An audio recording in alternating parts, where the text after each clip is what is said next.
வாஞ்சிநாதனை பத்தி நம்ம தெரிஞ்சுக்கணும். அந்த வாஞ்சிநாதனுக்கு துப்பாக்கி பயிற்சி கொடுத்தவர் இந்த வாவேஸ் ஐயர் தான். எப்படி மதன்லால் திங்ராக்கு லண்டன்ல பயிற்சி கொடுத்தாரோ அதே மாதிரி வாஞ்சிநாதனுக்கு துப்பாக்கி பயிற்சி கொடுத்த வீரர் இவர் தான். இவர் தான் அந்த இதெல்லாம் செய்தார். பாண்டிச்சேரியில தங்கி இருக்கும் பொழுது வாஞ்சிநாதன் ஒரு ஃபாரஸ்ட் ரேஞ்சர் ஆபீஸ்ல குமாஸ்தாவா வேலை செஞ்சுட்டு இருந்தவர். நீலகண்ட பிரம்மச்சாரி தான் அந்த வாஞ்சிநாதனை கண்டுபிடிக்கிறார்.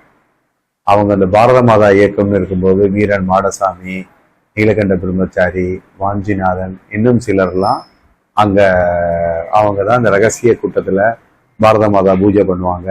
காளி தேவி முன்னாடி சபதம்லாம் எடுத்திருக்காங்க அவங்க எல்லாரும்.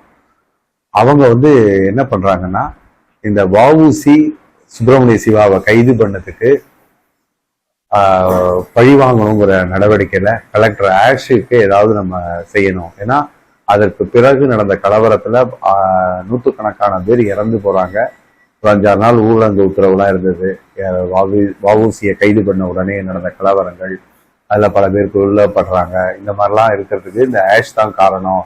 அந்த ஆஷை நம்ம சும்மா விடக்கூடாதுன்னு இவங்க எல்லாரும் சேர்ந்து முடிவு பண்றாங்க. இவங்க எல்லாருமா சேர்ந்து அதற்கான திட்டம் தீட்டுறாங்க. அப்பதான் வாவேஸ் ஐயரை பத்தி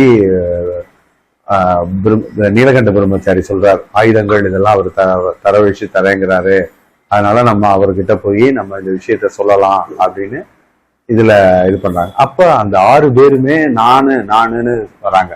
ஆஷ் துரையை பழி தீர்க்கிறதுக்கு நான் வரேங்கிறாங்க.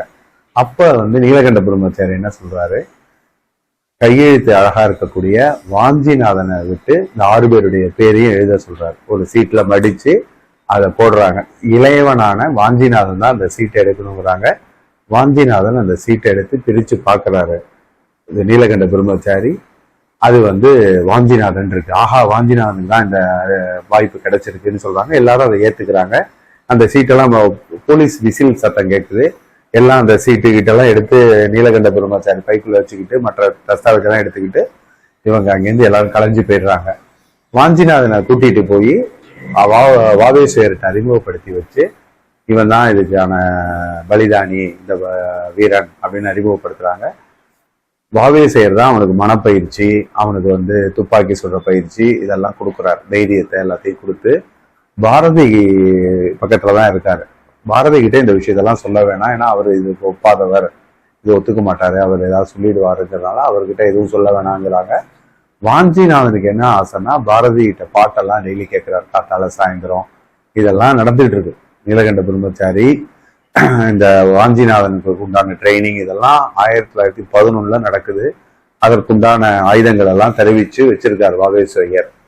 கரடி பள்ளத்துல போய் தினசரி அவனுக்கு துப்பாக்கி சுடுற பயிற்சி கொடுக்குறாரு. காலையிலேயும் சாயந்தரமும் அதெல்லாம் பயிற்சி எடுத்துக்கிறான் வாஞ்சிநாதன்.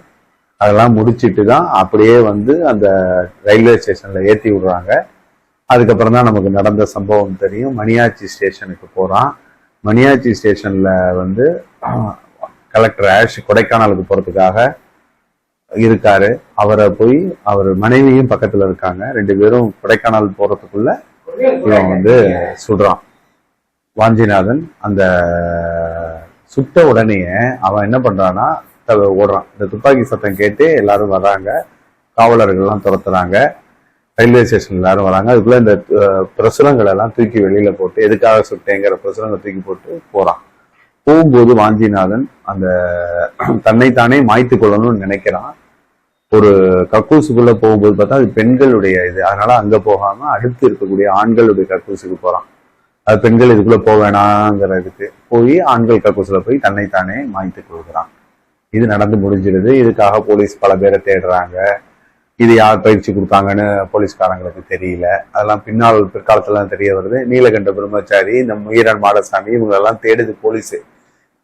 இதுக்கு நடுவுல என்ன நடக்குதுன்னா, நீலகண்ட பிரம்மச்சாரி ஒரு இடத்துக்கு போறார்.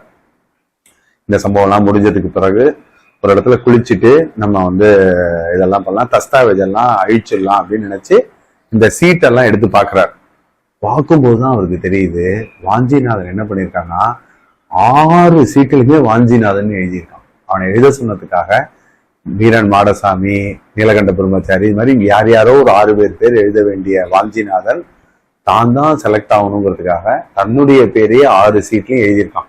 அதை பார்த்த உடனே நீலகண்ட பிரம்மச்சாரிக்கு கண்ணில் தண்ணி வருது. ஏன்னா அவன் அந்த காரியத்தையும் முடிச்சு தன்னைத்தானே மாய்த்து கொண்டு விட்டான்.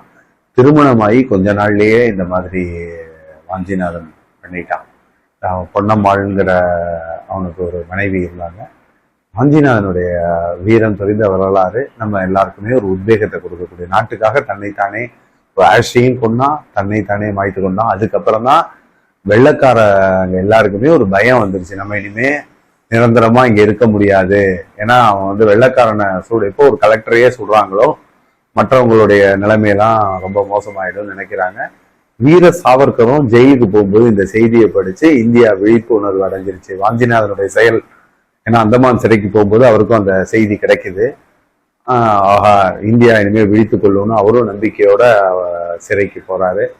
வீர வாஞ்சிநாதனுடைய மனைவி ரொம்ப கஷ்டப்பட்டுட்டு இருக்காங்க. அதுல இன்னொரு சுவையான நிகழ்ச்சி ஒண்ணு இருக்கு, சம்பவம்.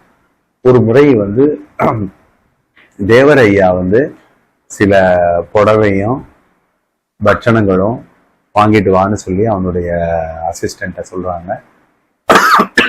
ஐயா புடவை எதுக்கு வாங்கிட்டு சொல்றாரு அப்படிங்கிற சந்தேக கண்ணத்தோட அவனும் வாங்கிட்டு வரான். சென்னைக்கு போறாங்க. புடவை, பலகாரம், பணம் இதெல்லாம் வச்சு ஒரு அம்மா கையில கொடுத்து இவர் காலில் விடுறார். அதை பார்த்த உடனே அவருக்கே ஆச்சரியமா இருந்தது. யாரு என்னன்னு கேட்ட உடனே சொல்றாரு, இவரு தான் வீரவாஞ்சியோட மனைவி, இந்த வீர தாய் இவங்களெல்லாம் தான் நம்ம ஆதரிக்கணும். அவங்க ரொம்ப கஷ்டப்பட்டுட்டு இருக்காங்க. இந்த மாதிரி பல தியாகங்கள் பண்ணக்கூடிய ஃபேமிலினாலதான் நம்ம இன்னைக்கு நல்லா இருக்கிறோம் அப்படின்னு சொல்லி சொல்றாங்க. கடைசி வரலும் அந்த அம்மாவுக்கு பென்ஷன் தொகை வராமே அந்த அம்மா இறந்து போயிடுறாங்க. இந்த நூற்றாண்டு 2011 அவருடைய பேரன், அதாவது வாஞ்சியினுடைய அண்ணாவோ தம்பியினுடைய பேரனோ ஒருத்தர் ஆசிரியராக இருந்து ஓய்வு பெற்றவர், அவர் வந்து சொல்றார் பல விஷயங்கள். அந்த காலகட்டத்துல கொலை செய்தார் வாஞ்சிநாதன்கிறதுனால அவங்க குடும்பம் ரொம்ப நிராகரிக்கப்பட்டு ரொம்ப கஷ்டப்படுது. இந்த அம்மாவுக்கு வேலை கிடைக்கல, இந்த பொன்னம்மாலாம் வீட்டு பாத்திரம் தேய்ச்சி பல்வேறு கஷ்டப்பட்டு தான் அவங்க தன்னுடைய ஜீவனத்தை ஊட்டியிருக்காங்க. ஏன்னா அந்த காலத்துல கொலைங்கிறது அவ்வளவு சீக்கிரமா யாரும் ஏத்துக்க கூட இல்லை. அந்த அளவு ஒரு ஐயர் குடும்பத்துல பிறந்து அவர் ஒரு கொலை பண்ணிட்டாருன்னு தான் அவங்க நினைச்சாங்களே தவிர நாட்டுக்காக பண்ணாங்கன்னு கூட யாரும் நினைக்கல அவங்க எல்லாரையும். எங்க குடும்பம் ரொம்பவே கஷ்டப்பட்டோம் நாங்க ஆரம்ப காலத்துல. அதுக்கப்புறமா தான் கொஞ்சம் கொஞ்சமா இந்த சுதந்திரம் அடைஞ்சதுக்கு பிறகுதான் எங்களுக்கு கொஞ்சம் எங்களெல்லாம் கொஞ்சம் தேட ஆரம்பிச்சு மதிக்க ஆரம்பிச்சாங்களே தவிர அந்த 47 நாங்க 11 ஒரு கொலை பண்ணார், 47 வரலும் அவங்க குடும்பம் வந்து ரொம்ப தத்தளிச்சிருக்கு. ஏன்னா அந்த ஒரு பேரு குலகாரன் குடும்பம் அப்படிங்கிற மாதிரி ஆயிப்போச்சு. அந்த அளவுக்கு அவங்க குடும்பம் எல்லாம் பாதிக்கப்பட்டிருக்கு. வாஞ்சிநாதனுடைய ஃபேமிலி எல்லாம், அந்த அம்மாவெல்லாம் ரொம்ப கஷ்டப்பட்டிருக்காங்க. அதெல்லாம் நம்ம நினைச்சு பார்க்கணும். இந்த ஒரு தருணத்துல இவ்வளவு பேருடைய தியாகத்தினாலதான் நமக்கு 1947 நமக்கு சுதந்திரம் கிடைச்சிருக்கு. ஆகஸ்ட் 15 இதெல்லாம் நம்ம நினைவில் வைத்துக் கொள்ளணும். இவங்களெல்லாம் நம்ம வந்து முன்னாடி சொல்லணும்.